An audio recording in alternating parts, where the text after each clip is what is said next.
चलो एक बार नर्मदा सुंदरी की कथा आप बोलो। आप में से कोई भी बोल सकते हो नर्मदा सुंदरी की कथा। बिना देख के बोलना है ना। इसके पहले हमने ये बात सीखी थी ना। जो सीखा है वही हमने यहाँ पे आपको पूछा है। नर्मदा सुंदरी कौन थी? उनके मामा के लड़के के साथ शादी हुई थी। सहदेव, हाँ सहदेव। और जो ऋषि दत्ता है, दोनों भाई बहन, उनके दोनों के सहदेव की लड़की नर्मदा सुंदरी, और ऋषि दत्ता ऋषि दत्ता का लड़का महेश्वर दत्त, ये दोनों की शादी हुई थी। लेकिन महेश्वर दत्त बौद्ध धर्मी था। बौद्ध धर्म में उनका विवाह हुआ। और नर्मदा सुंदरी एक बार ऐसे ही अनुपयोग दशा से उन्होंने साधु भगवान के प्रति, जो बोहरने के लिए आए थे, वो साधु भगवान के वस्त्र के ऊपर पान की पिचकारी कर दी। तो साधु भगवान ने कहा तो पति का वियोग होगा। और पति ने एक बार कोई समुद्र में एक टापू के ऊपर हम्म, पत्नी को छोड़ दिया। क्यों? वो शीलवती नहीं लगी, क्योंकि कोई संगीतकार का आवाज सुनकर उसका पूरा चित्र उन्होंने बना दिया था। तो पति ने असती मानकर उसको एक टापू में छोड़ दिया। और वहां जाके उन्होंने अपनी शील की रक्षा के हेतु उन्होंने बहुत सारे कष्ट कष्ट सहन किए, आपत्ति सहन की। कभी वेश्या के घर में रहना हुआ, तो कभी गटर के पानी से नहाना पड़ा, कभी पागलपन करना पड़ा। लेकिन सबके बावजूद उन्होंने शील की रक्षा की। अंत में साध्वी भगवान के पास धर्म सुन के वैरागी बनकर दीक्षा ग्रहण की, दीक्षा का पालन किया। पति को और सासू को दोनों को प्रभावित करके, जैन धर्म से प्रभावित करके दीक्षा भी दिलवाई। वो खुद अवधि ज्ञानी बने थे। और दीक्षा का पालन करके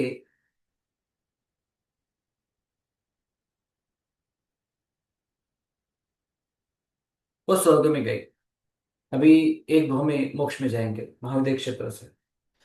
इसके बाद हमने सीता का भाव देखा, सुनंदा का भाव देखा। सुनंदा कौन है? सुनंदा अभय कुमार की माता, सनी महाराजा की प्रथम पत्नी।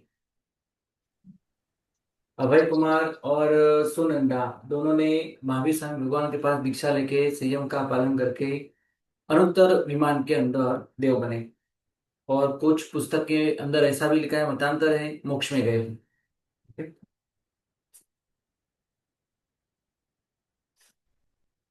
हाँ, उसमें इसमें मतांतर नहीं है, अनुत्तर विमान में ही गए हैं और मोक्ष में जाएंगे। अ, भद्रा माता। भद्रा माता कौन थी? शालिभद्र की माता। शालिभद्र का काल धर्म सुनने के बाद वो भी अत्यंत वैरागी बनी और भगवान महावीर स्वामी के पास दीक्षा ग्रहण की। और उन्होंने भी सुंदर चारित्र का पालन करके वो भी इतनी सारी धन संपत्ति सब उन्होंने छोड़ दिया। और अंत में दीक्षा ली, पालन किया और मोक्ष में गए। मोक्ष में या विमान में। इसमें भी मतांतर है ना। सुभद्रा सती। सुभद्रा का खूब सुंदर अच्छा उदाहरण है। ये भी हमने देखा था।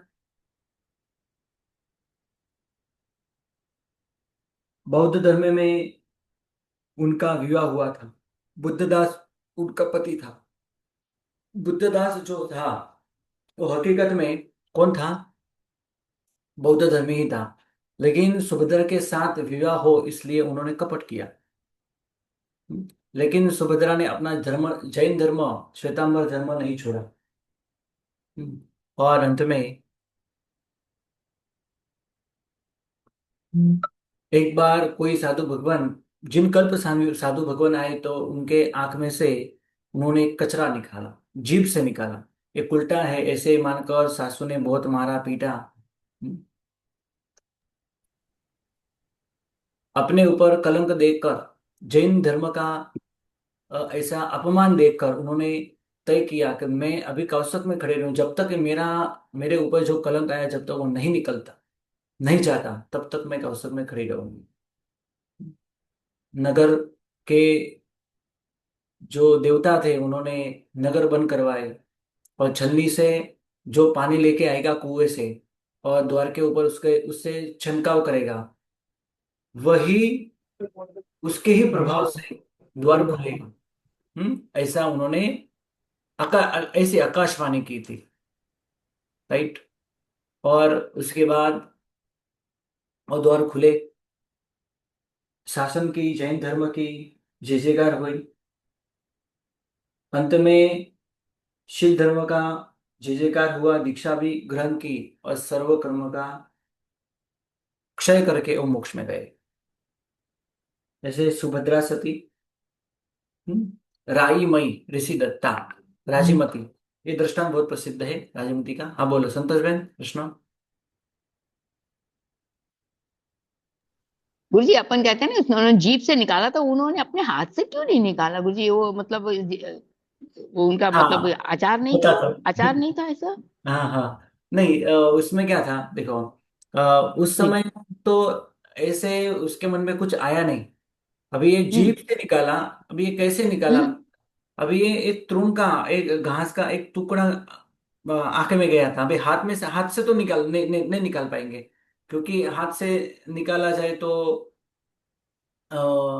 आजू बाजू स्पर्श हो सकती है, स्पर्श हो सकता है, या फिर साधु भगवान को ज्यादा ज्यादा वेदना हो सकती है। ऐसे विचार करके अच्छा। उन्होंने जीभ से निकाला तो जीभ से तुरंत आ जाता है। ओह। हाँ। अच्छा। ओके। पहले साहेब जी ने और पूछा तो साहेब जी ने वही बोला था कि साधु महात्मा को बिल्कुल तकलीफ न हो, और उनकी उंगली से भी अगर आंख में लग गई तो बहुत दुख होगा ना, इसलिए उन्होंने जीप से निकाला। हम्म, जिन कल्प मुनि जी। भगवान है ना, ये तो जिन कल्प मुनि भगवान थे। ये तो कुछ चिकित्सा करेगी मैंने, और किसी को कहेगी भी हाँ वो तो कि नहीं। जी वो तो नहीं करते जी। चिकित्सा करनी है और आगे ज्यादा दुख ना हो। मतलब ये सब कुछ देखना और हिम्मत करके ये सब करना, ये बहुत डिफिकल्ट है ना। ऐसे भी उदाहरण है हमारे शास्त्र में। जिन कल के ऐसा, गुरु भगवंत को ब्रह्मचर्य हाँ ऐसा देखा जाए तो चौथे जिन व्रत के अंदर कोई भी अपवाद नहीं मिलता, अल्प मात्र भी अपवाद नहीं मिलता। लेकिन कुछ कुछ बातें ऐसे होती है, कभी किसी को कहे नहीं जाती, जो मैंने भी आंखों से देखी है, बहुत नजदीक से देखी है। चौथे व्रत के ही, अभी ये देखा जाए तो ये यही चौथा व्रत ही है। कोई स्त्री एक साधु भगवान को छुएगी तो चौथा व्रत के अंदर ये सब आएगा। किसी का स्पर्श होना, हाँ यस स्पर्श होना, बिल्कुल इसके अंदर हमको अपवाद नहीं मिलता। लेकिन ये काल चौथे आर्य का, महावीर स्वामी भगवान के पहले का था। महावीर स्वामी भगवान के शासन के अंदर तो है ही नहीं, भूल से भी नहीं है। चलो, सुभद्रा सती की हमने बात की, राजीमती की भी बात की। राजीमती भी दृष्टांत बहुत प्रसिद्ध है। हम्म, रथ नेमी के साथ इसका प्रसंग, राजीमती का प्रसंग हुआ था। राजीमती ने रथ नेमी को भी समझाया, देखो ये तीर्थंकर के भाई है, हम्म, बड़े भाई है। तो उनको भी उन्होंने, उनको भी ऐसे मन के अंदर ऐसे विचित्र विचार आए, जो कभी नहीं आने चाहिए, संयम के बाद तो कभी नहीं आने चाहिए। लेकिन राजीमती का स्वरूप सुंदर देख के वो भी मोहित हुए, और अंत में राजीमती ने उनको भी समझाया। और वो भी, रथ ने भी नेमिनाथ भगवान के पास जाके प्रायश्चित करते हैं, सर्वकर्म का क्षय करते हैं, मोक्ष में जाते हैं। नेमिनाथ भगवान भी मोक्ष, राजीमती का भी मोक्ष, रथ नेमि का भी मोक्ष। संयम जीवन का पालन किया, अखंड सतीत्व का पालन किया, शील का पालन किया, अखंड प्रेम का पालन किया, नेमिनाथ भगवान के साथ जो प्रेम था। ऐसी राजीमती महान सती हुई। और एक सुंदर दृष्टांत ऋषि दत्ता, यानी ऋषि दत्ता, बहुत ही सुंदर कथा है इनकी।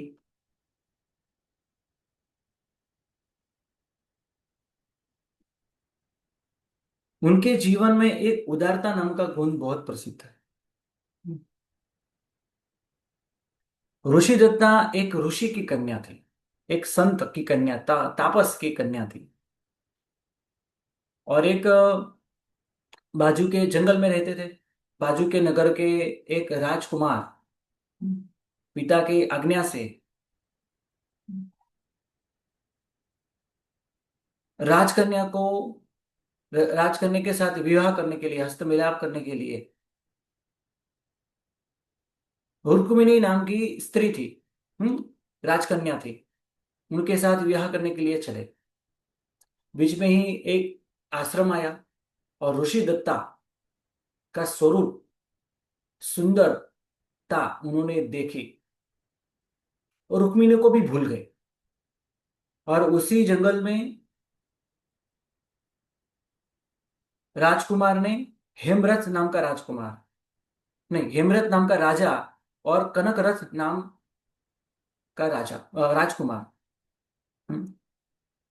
एक कनकरथ ने ऋषि दत्ता के साथ विवाह किया और बहुत सालों तक वो ऐसे ही प्रेम बंधन में दोनों रहे। और बाद में रुक्मणी को यह समाचार मिला कि कनकरथ ने किसी अन्य के साथ पहले विवाह किया है, मैं उसकी शौक्या बनूंगी, दूसरी पत्नी बनूंगी। पहले किसी के साथ इसने विवाह किया है कनकरथ ने। रुक्मिणी को बहुत गलत लगा और मन से ही बहुत ईर्ष्या करने लगी ऋषि दत्ता की।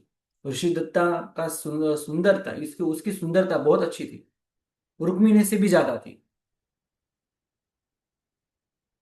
और ऐसे ही ऋषि दत्ता के साथ ईर्ष्या करती हुई रुक्मिणी ने सोचा कि ऋषि दत्ता को मैं कैसे कलंकित करूं। और उन्होंने एक षड्यंत्र बनाया, माया कपट की, और बताया कि ऋषि दत्ता जो है वो मांसाहारी है, मांस भक्षिणी है, राक्षसी है। और ऐसे ही साबित करने के लिए उन्होंने बहुत कुछ किया। राजा ने भी ये राजा को भी आश्चर्य लगा, ये ऋषि दत्ता ब्राह्मण की एक कन्या है, तो एक ऐसी ये राक्षस जैसी बनी, उसका स्वभाव ऐसा क्यों है। ये षड्यंत्र रुक्मणी की ये वो पहचान नहीं पाया। कनकरथ ने मान लिया कि ऋषि दत्ता सचमुच मांस भक्षणी है, राक्षसी है। और उसका उन्होंने त्याग किया नगर के बाहर, एक चिता के अंदर उसको डालने का आदेश दे दिया। लेकिन भाग्यवश ऋषि दत्ता वहां से बच गए, भाग निकली। ऋषि दत्ता के पास उसके पिता ने दी गई एक अद्भुत एक काजल था, उसका उपयोग उसने उस समय किया।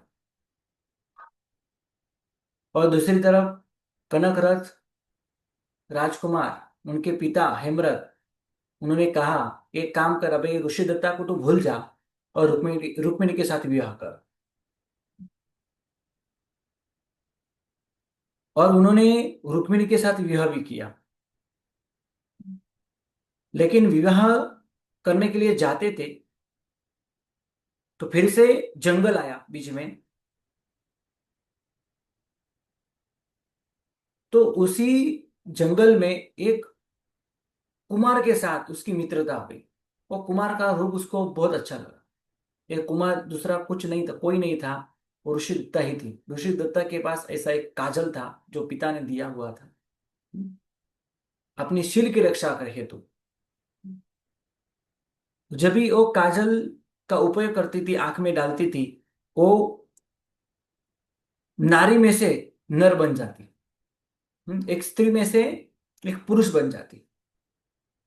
और उन्होंने ऐसे पुरुष का रूप लिया था, क्योंकि एक कनकरथ वहां से जा रहा था, ये सोच के उन्होंने पुरुष का रूप लिया।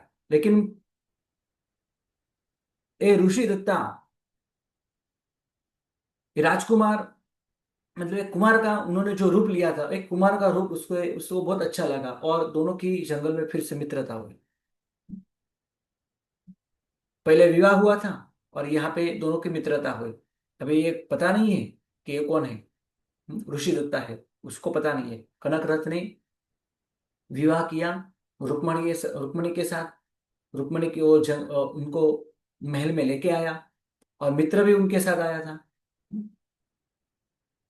और तब रुक्मिणी ने कह दिया कि मैंने ऋषि दत्ता को कैसे फंसाया, ऋषि दत्ता को मैंने कैसे महल से बाहर निकाल दिया। ये सब सुन के कनकरथ राजकुमार को बहुत गलत लगा कि इतनी सुंदर शीलवान ऐसी सती का मैंने त्याग किया, कितना बड़ा मैंने पाप किया। बहुत प्रायश्चित करने का मन हुआ। अंत में उन्होंने अग्नि प्रवेश करने का तय किया, मैं अग्नि प्रवेश करके मर जाऊंगा, जो फिर से मुझे ऋषि दत्ता न मिले तो। और उस समय ये सब कुछ सुनने वाला राजकुमार है, यानी ऋषि दत्ता वहां ही था, लेकिन वो पुरुष वेश में था। उन्होंने अपना मूल रूप स्वरूप फिर से किया और राजा को कहा, मैं जीवंत हूं, मुझे कुछ नहीं हुआ, लेकिन आपसे मैं एक विनंती करती हूँ, ये रुक्मिणी जो है, हम्म, उसके ऊपर आप बिल्कुल क्रोध न करें, क्रोध न करें,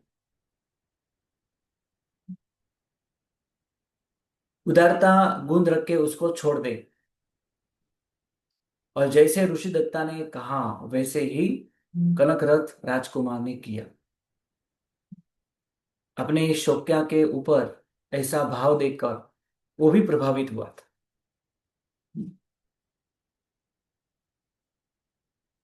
और अंत में गृहस्थ जीवन उन्होंने खूब सुंदर रीति उन्होंने पूर्ण किया। और कोई साधु भगवान के मुख से उन्होंने जाति स्मरण का उनको ज्ञान हुआ, उनके पूर्वक क्षण के अनुसार उनको जाति स्मरण ज्ञान हुआ, वैरागी बने, संयम जीवन स्वीकार किया, सर्व कर्म का क्षय करके ऋषि दत्ता मोक्ष में गई। शील के प्रभाव से क्या नहीं होता, सब कुछ होता है। जो हम प्रयत्न करें, पुरुषार्थ करें, धर्म पुरुषार्थ करें, तो कोई भी प्रकार की आपत्ति हो, कैसी भी हो, सब दूर हो जाती है। सिर्फ हमारे जीवन में हमको हमारा मूल स्वभाव ब्रह्मचर्य होना चाहिए। पूर्व भव के कुछ कर्म के उदय से ऐसा भी कुछ होता है, जैसे अंजना को हुआ, जैसे नर्मदा सुंदरी का हुआ, आगे भी बात आएगी आपको। बहुत सारे ऐसे रानी को, राजकुमारी को, सीता को भी हुआ, पति का वियोग हुआ, होता है। लेकिन ध्यान रखना चाहिए, राइट। और उसकी तैयारी इस भाव से ही करनी चाहिए। ऐसे सोशल मीडिया जो है उससे दूर रहना चाहिए, पति की सेवा करनी चाहिए, भगवान की भक्ति बहुत करनी चाहिए। जितने भी पुरुष है, स्त्री के लिए जितने भी पुरुष है, पुरुष के लिए जितनी भी स्त्रियां हैं, सब माता के समान, बहन के समान माननी चाहिए, एक को छोड़ के। जीवन के अंदर प्रण लेना ही चाहिए, साधु भगवान के पास जाकर नियम अवश्य लेना चाहिए। एक पुरुष को छोड़ के, या पुरुष हो या एक स्त्री को छोड़ के, मैं किसी भी अन्य व्यक्ति के साथ मन से, वचन से, काया से कभी कोई भी प्रकार का मैथुन सेवन नहीं करूंगी, नहीं करूंगा। एक नियम अवश्य लेना चाहिए। गुरुदेव ने एक बहुत अच्छी पुस्तक लिखी है, उसका नाम है जोजे अमृत कुम ढूढ़ाई नाम। किसी को ब्रह्मचर्य का पालन करना हो तो अवश्य एक पुस्तक की आपको वांचन करना चाहिए। जीवन में एक एक वर्ष में एक बार तो अवश्य कर लेना चाहिए। हमारा ब्रह्मचर्य जीवंत हो जाएगा, हमारे जीवन में हमारा ब्रह्मचर्य जीवंत हो रहेगा, ऐसे गुरुदेव के शब्द है। साक्षात गुरुदेव का ब्रह्मचर्य उस पुस्तक के अंदर शब्दों के माध्यम में है। शब्द के अनुसार हमको मिलता है। जो जे अमृत कुंभ ढुढ़ाएगा, पुस्तक में भेज दूंगा, अवश्य पढ़े। रानी पद्मावती, चेरा राजा मुझे की पीडीएफ डाल दीजिएगा, मुझे पीडीएफ डाल देना इस बुक की। जी हाँ जरूर। हाँ जी जी चेरा जी। राजा की पुत्री पद्मावती, चंपापुरी नगरी के राजा दधिवाहन, उनकी धर्म पत्नी, जैसे धारिणी भी थी, ये भी थी पद्मावती, लेकिन वो सगर्भ अवस्था में थी। हाथी के अंबारी ऊपर बैठकर उन्होंने वन विहार किया था। ऐसा दोहद उनको उत्पन्न हुआ था, राजा ने पूर्ण करवाया। हाथी पागल हुआ, राजा ने कहा वृक्ष की डाली हमको पकड़नी चाहिए, मैं तो पकड़ लूंगा, आप भी पकड़ लो। लेकिन रानी नहीं कर पाई। जब हाथी थक गया और पानी पीने गया, तब रानी पद्मावती नीचे उतर गई।